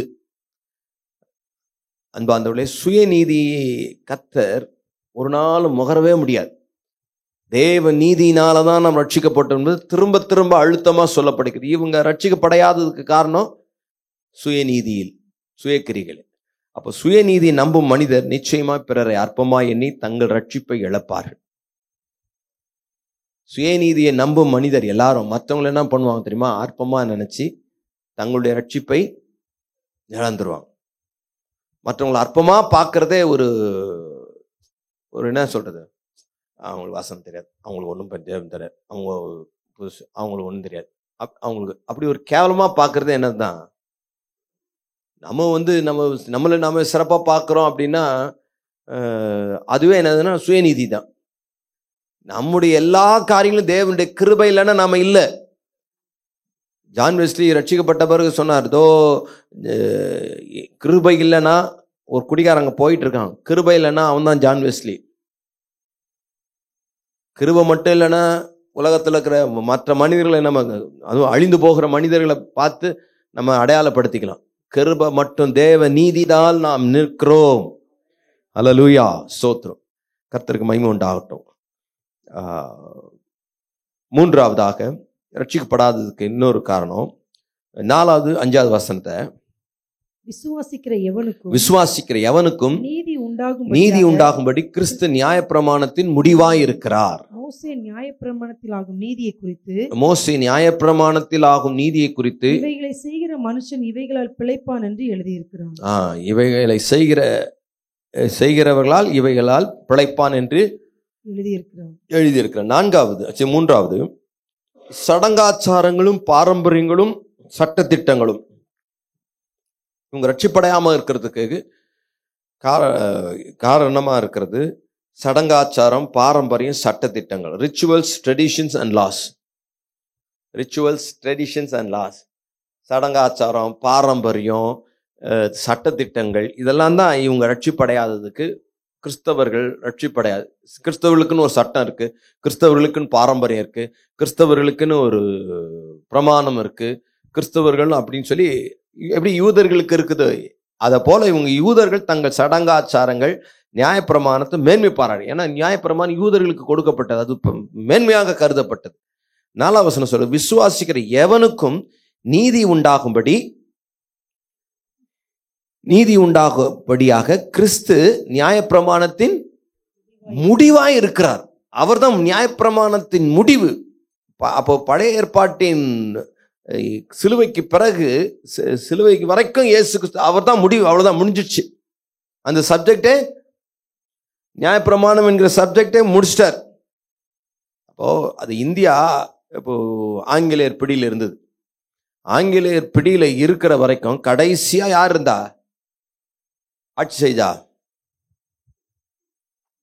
எந்த அரச தெரியல, மவுண்ட் பேட்டனா தெரியல, எனக்கு சரியா தெரியல. அவர் தான் கடைசியா இருந்தவர். அதே போல இஸ்ரவேல் ஜனங்கள் ரட்சிப்பு அடைய பழைய ஏற்பாட்டின் கடைசியா இருந்தது யாருன்னா இயேசுதான். இயேசுதான் நியாயப்பிரமாணத்தின் முடிவு. அப்புறம் இந்தியா ரட்சிக்கப்பட்ட பிறகு விடுதலை ஆயிடுச்சு. அதே போல இஸ்ரவேல் ஜன ரட்சிப்பு எப்ப ஆயிடுச்சுன்னா சிலுவைக்கு அப்புறம் ரட்சிப்பு உண்டாயிடுச்சு. ஆனா உண்டானதுனாலும் இவங்க எதையும் புடிச்சு தொங்கி நிற்கிறாங்க. சடங்காச்சாரம், பாரம்பரியம், நியாயப்பிரமாணம், ஓய்வு நாள், பண்டிகை, ஆசாரியம், இப்படி பண்ணணும், ஏன் அப்படி பண்ணீங்க, கை கழுவாம ஏன் வந்து சாப்பிட்டீங்க, இதுவே புடிச்சு தொங்கி நிற்கிறான். அதெல்லாம் முடிஞ்சு போச்சுப்பா. கர்த்தர் நியாயப்பிரமாணத்தின் முடிவாய் இருக்கிறார். இயேசு கிறிஸ்து முடிவா இருக்கிறார், முடிச்சிட்டார். இது அழகா 2 கொரிந்தியர் 3வது அதிகாரத்துல பவுல் எழுதும்போது, அதாவது பழைய உடன்படிக்கையின் ஊழியங்கள் புதிய உடன்படிக்கையின் ஊழியங்கள்னு சொல்லி 6வது வசனத்துல பேசுறாரு. பேசிட்டே வரும்போது புதிய உடன்படிக்கையின் ஊழியம் பெட்டர் அப்படின்னு சொல்லிட்டு வரும்போது 12ல இருந்து நம்ம வாசிப்போம். நாங்கள் இப்படிப்பட்ட நம்பிக்கை உடையவர்களால் மிகவும் தாராளமாய் பேசுகிறோம். மேலும் ஒளிந்து போவது, அதாவது நியாயப்பிரமாணம் அது ஒளிந்து போவதின் முடிவை இஸ்ரவேல் புத்திரர் நோக்கி பாராதபடிக்கு மோசே தன் முகத்தின் மேல் முக்காடு போட்டுக் கொண்டது போல நாங்களும் போடுறதில்லை. அவர்களுடைய மனது கடினப்பட்டது. ஏனென்றால் அவங்க மனசு என்ன ஆயிடுச்சு? கடினப்பட்டது. இந்நாள் வரைக்கும் பழைய ஏற்பாடு வாசிக்கப்படுகையில் அந்த முக்காடு இருக்கிறது. இந்நாள் வரைக்கும் நான் இயேசு மரிச்சு பல ஆண்டுகள் ஆன பிறகு பவுல் எழுதுகிறார், இந்நாள் வரைக்கும் அவன் முக்காடு நீங்களப்பா, முக்காடு போட்டுன்னே தான் இருக்கிறான். பழைய ஏற்பாடு வாசிக்கப்படுகையில் அது கிறிஸ்துவினாலே நீக்கப்படுகிறது. அது நீக்கப்பட்டதுனால ஆனாலும் அவன் என்ன பண்ணியிருக்கிறான்? முக்காடு போட்டுட்டு இருக்கான். அவருடைய மனது என்ன ஆயிடுச்சு? கடினப்பட்டது. இந்நாள் வரைக்கும் பழைய ஏற்பாடு வாசிக்கப்படுகையில் அந்த முக்காடு நீங்காமல் இருக்கிறது. 14 அவர்களுடைய மனது கடினப்பட்டது. இந்நாள் வரைக்கும் பழைய ஏற்பாடு வாசிக்கப்படுகையில் அந்த முக்காடு நீங்காமல் இருக்கிறது. 15 அது மோசேயின் ஆகமங்கள் வாசிக்கப்படும் போது இந்நாள் வரைக்கும் முக்காடு அவர்கள் இருதயத்தின் மேல் இருக்கிறதே. மோசேயின் ஆகமங்கள் வாசிக்கப்படும் போது இருதயத்தின் மேல இருக்கு அந்த முக்காடு. கர்த்தருக்கு ஸ்தோத்திரம். அவர்கள் கர்த்தரிடத்தில் மனம் திரும்பும் போது, அவங்க இருதயத்தை திறக்கும் போது அந்த முக்காடு எடுபட்டு போகும். அந்த இருதயத்தை மூடி இருக்கிற முக்காடு என்ன ஆயிடும்? எடுபட்டு போயிடும், எடுபட்டு போகும். கர்த்தரே ஆவியானவர்,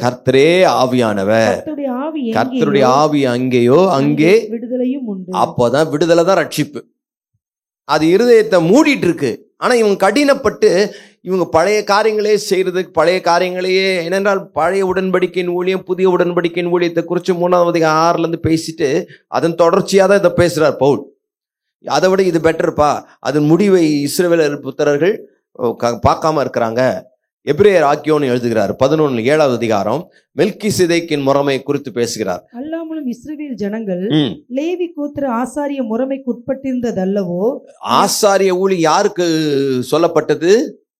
லேவி கோத்திரத்துக்கு சொல்லப்பட்டது. லேவி கோத்திரத்திலிருந்து தான் எல்லாரும் ஆசாரியர்களா வரணும். நியாயப்பிரமாணத்தை பெற்றார்கள். அந்த ஆசாரிய முறைமையினாலே பூரணப்படுதல் உண்டாயிருக்குமானால், அந்த ஆசாரிய முறைமையினாலே பூரணப்படுதல் உண்டாயிருக்குமானால் ஆரோனுடைய முறைமையின்படி அழைக்கப்படாமல், ஆரோன் லேவி கோத்திரம், அந்த முறைமையின்படி அழைக்கப்படாமல் மெல்கிசேதேக்கினுடைய முறைமையின்படி அழைக்கப்பட்ட வேறொரு ஆசாரியர் எழும்ப வேண்டுவது என்ன? கவனிங்க, இயேசு கிறிஸ்து இதை பத்தி தான் சொல்றது. இயேசு கிறிஸ்து எந்த கோத்திரம்? ஆசாரிய முறைமை எந்த கோத்திரத்துல வரணும்? லேவி கோத்திரம். லேவி கோத்திரத்துல தான் வரணும். அப்ப ஆரோனுடைய முறைமையின் அழைக்கப்படாமல் மெல்கிசேதேக்கின் முறைமையின்படி அழைக்க வேண்டியதுன்னு அவசியம் என்ன? எழும்ப வேண்டியது என்ன? ஆசாரியத்துவம் மாற்றப்பட்டிருக்குமே ஆனால் நியாயப்பிரமாணம் மாற்றப்பட வேண்டியதாகும். ஆமென். ஆசாரியத்துவம் மாற்றப்பட்டு விட்டது.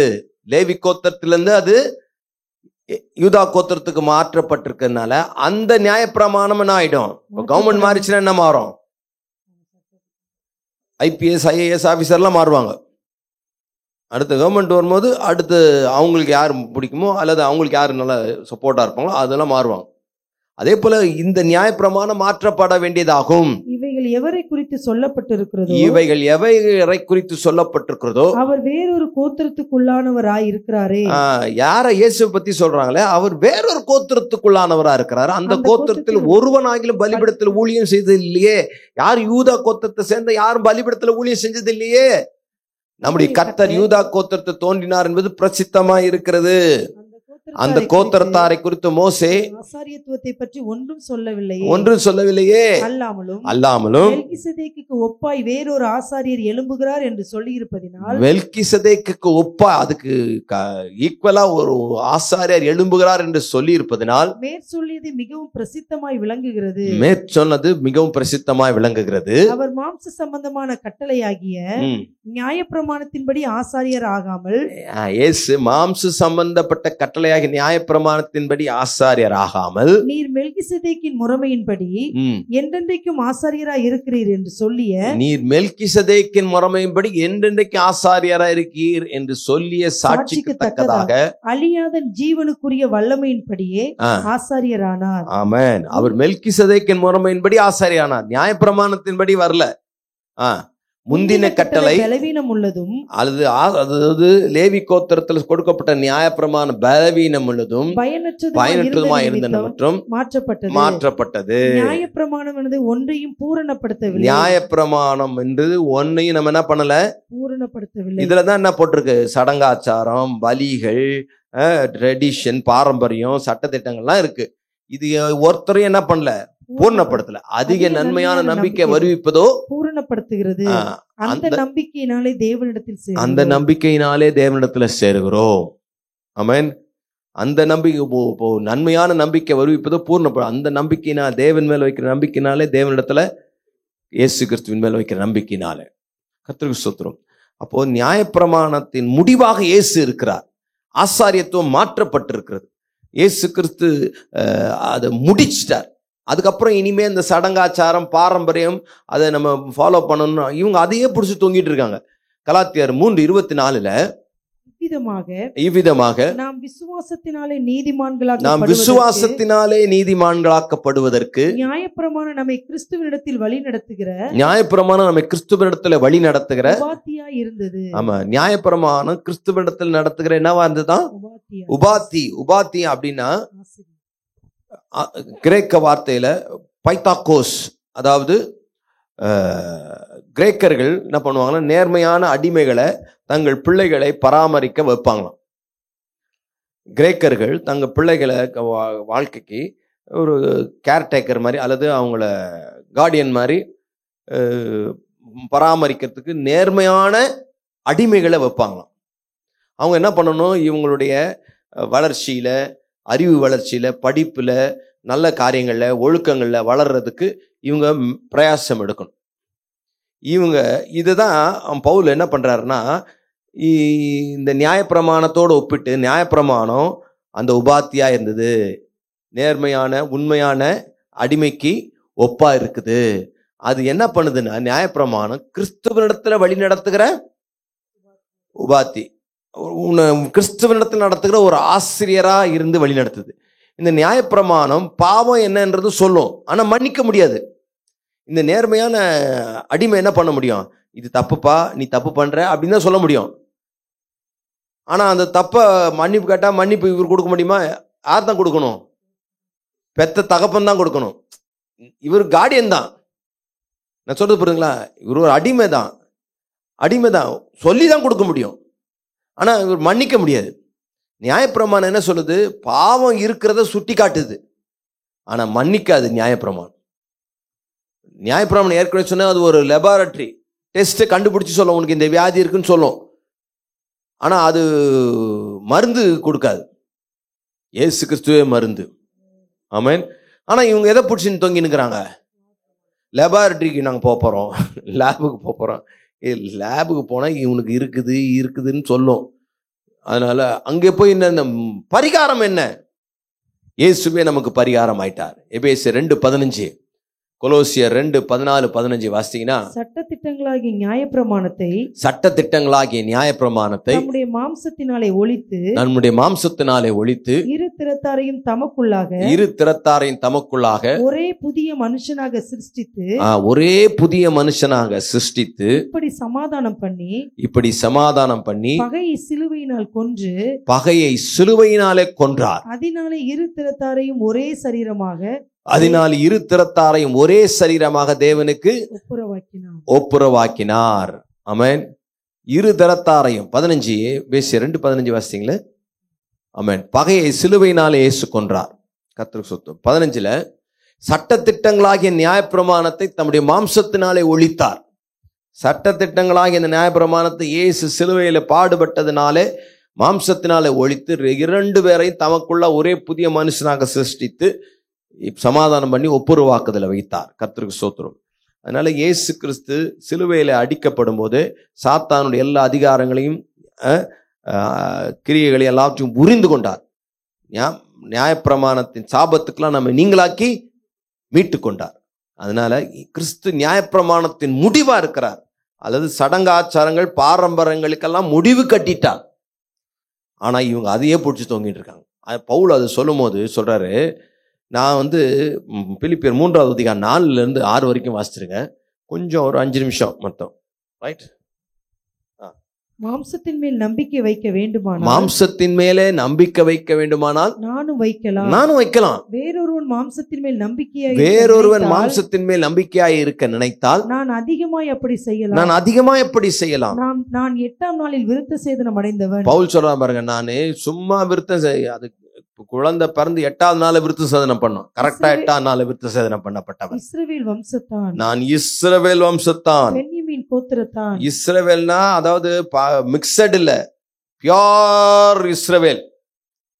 பென்யமின் கோத்திரத்தான். பென்யமின் கோத்திரம்னா வைராக்கியம். பென்யமின் யார் தெரியுமில்ல? யாக்கோபுடைய லாஸ்ட் பையன், 12வது பையன். எப்ப பிறந்தான்?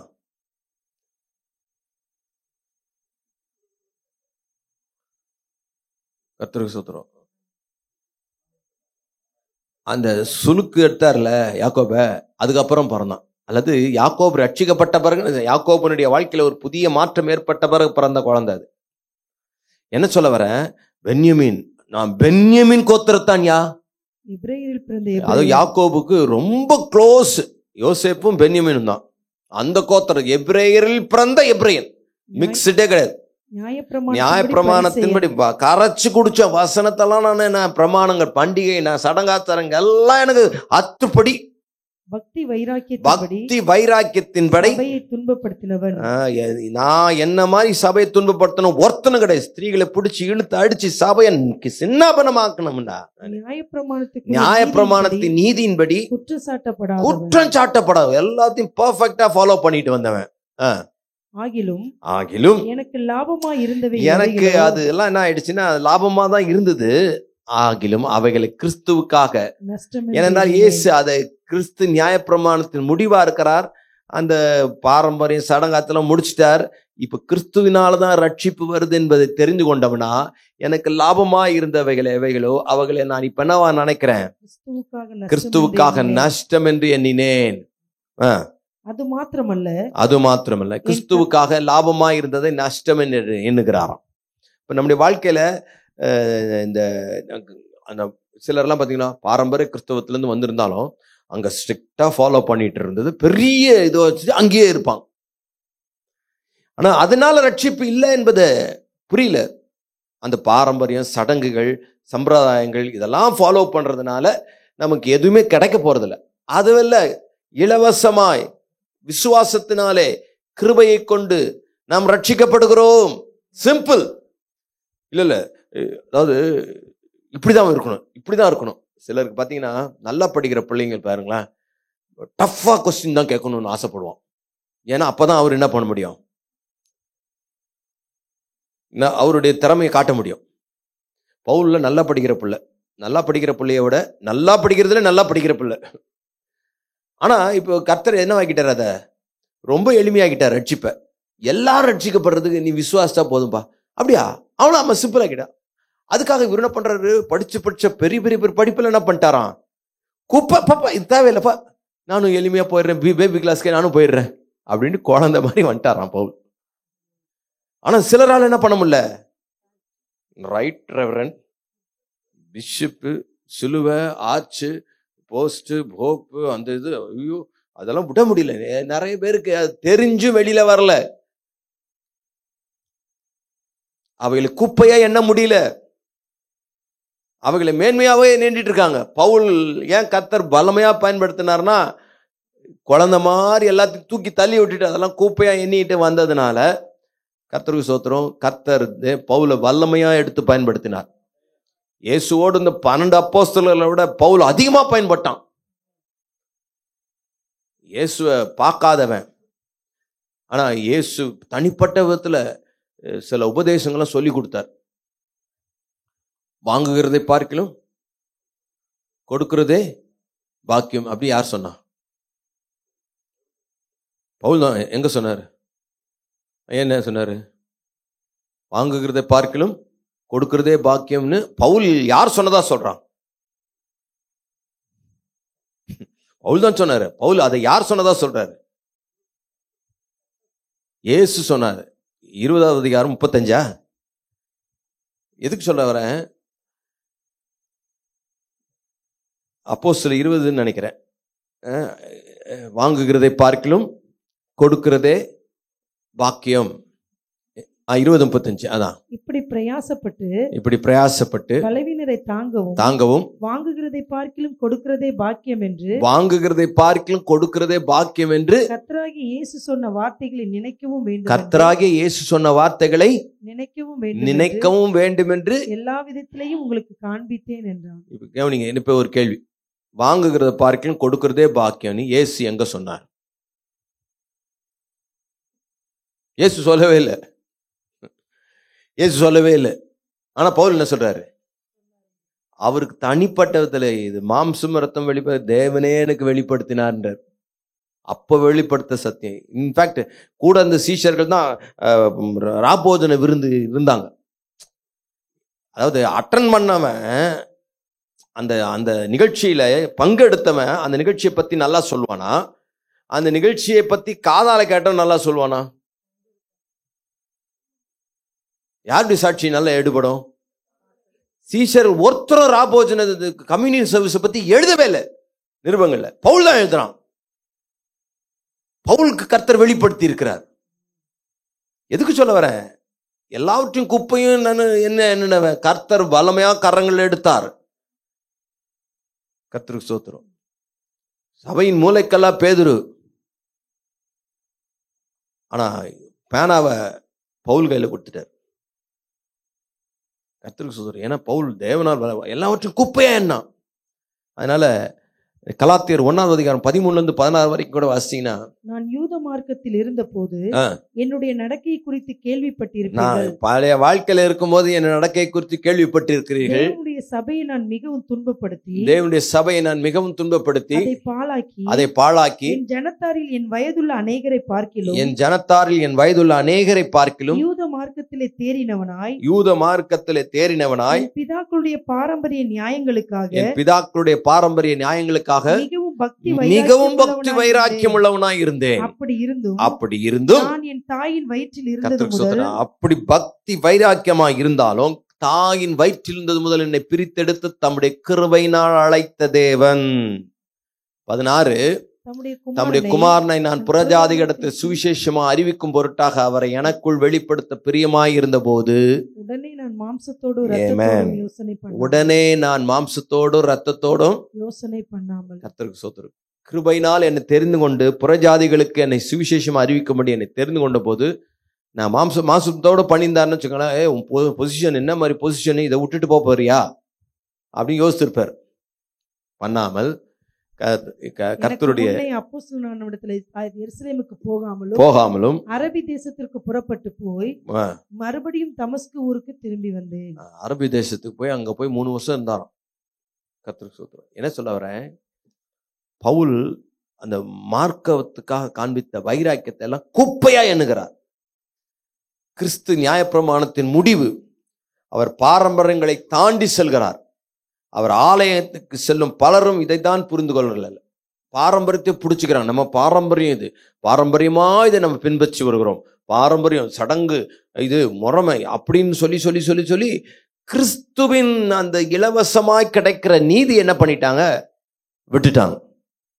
ஸோ அதனால பாரம்பரியங்கள், சடங்குகள், சட்டத்திட்டங்கள் நம்மை ரட்சிப்பதில்லை. இவற்றை குப்பை என்று தாண்டி தள்ளி விட வேண்டும். ஆமென். இவைகளெல்லாம் ரட்சிப்படைவதற்கு தடையா இருக்கு. 3 காரியங்களை நீ சொன்ன. முதலாவது அறிவற்ற வைராக்கியம், 2வது சுயநீதி, 3வது சடங்காச்சாரியம், பாரம்பரியம், சட்டத்திட்டங்கள், ட்ரெடிஷனல்ஸ். இவைகளெல்லாம் ரட்சிப்படைவதற்கு தடையா இருக்கு. கண்களை மூடி, ஆண்டவரே உடைய ரட்சிப்பு இலவசமானது, கிருபையினால் நாங்கள் ரட்சிக்கப்படுகிறோம்ப்பா. தேவனுக்கு ஒப்பு கொடுப்போமா? ஆண்டவரே நீர் இலவசமாய் எங்களை ரட்சித்தீர், அந்த கிருபையினால் ரட்சித்தீர், உடைய ரத்தத்தினால் எங்களை ரட்சித்தீர், உடைய நீதியினால் எங்களை ரட்சித்தீர். ஆண்டவரே அதை நாங்கள் புரிந்து கொள்ள உதவி செய்யுங்கப்பா. அறிவற்ற வைராக்கியம் எங்கள் வாழ்க்கையில தேவை ஆண்டவரே, வேண்டாம். இயேசுவின் நாமத்திலே உமக்காக வைராக்கியம் பாராட்ட, உடைய இறுதி அறிந்தவர்களாய் நாங்கள் வைராக்கியம் பாராட்ட உதவி செய்யுங்கப்பா. ஆண்டவரே சத்தியத்துக்காக வைராக்கியமா இருக்க உதவி செய்யுங்கப்பா. ஆண்டவரே எங்கள் சடங்குகளுக்காக நாங்கள் வைராக்கியம் பாராட்டாம, ஆண்டவரே நாங்கள் செய்ய வேண்டிய காரியங்களுக்காக வைராக்கியம் பாராட்டாம, உமக்காக வைராக்கியம் பாராட்ட கர்த்தர் கிருபை தருவீராக. சுயநீதியை சார்ந்தில்லாமல் தேவநீதியே எப்போதும் சார்ந்து கொள்ள உதவி செய்யுங்க. அதே போல சடங்காச்சாரங்களுக்கு நாங்கள் முக்கியத்துவம் கொடுக்காம, ஆண்டவரே உம்முடைய நீதியை, கிறிஸ்துவ சிலுவையிலே சம்பாதித்த அந்த ரட்சிப்பை நாங்கள் உறுதிப்படுத்த, ஆண்டவரே எங்களுக்கு இருக்கிற உலக பிரகாரமான மேன்மையான காரியங்களை நஷ்டமும் குப்பையுமாக என்ன எங்களுக்கு உதவி செய்யப்படியாக ஜெபிக்கிறோம். காத்துக்கொள்ளும், ஆசீர்வதித்து தாரும், எல்லா கிருபையும் உண்டாகட்டும். ஆண்டவரே உம்முடைய நாமம் மையப்படட்டும். தொடர்ந்து நாங்கள் உம்முடைய வசனத்தை தெளிவாய் கற்றுக்கொள்ள உதவி செய். இயேசுவின் நாமத்தில் ஜெபிக்கிறோம் நல்ல பிதாவே. ஆமென், ஆமென். God bless you. கர்த்தர் உங்களை ஆசீர்வதிப்பார்.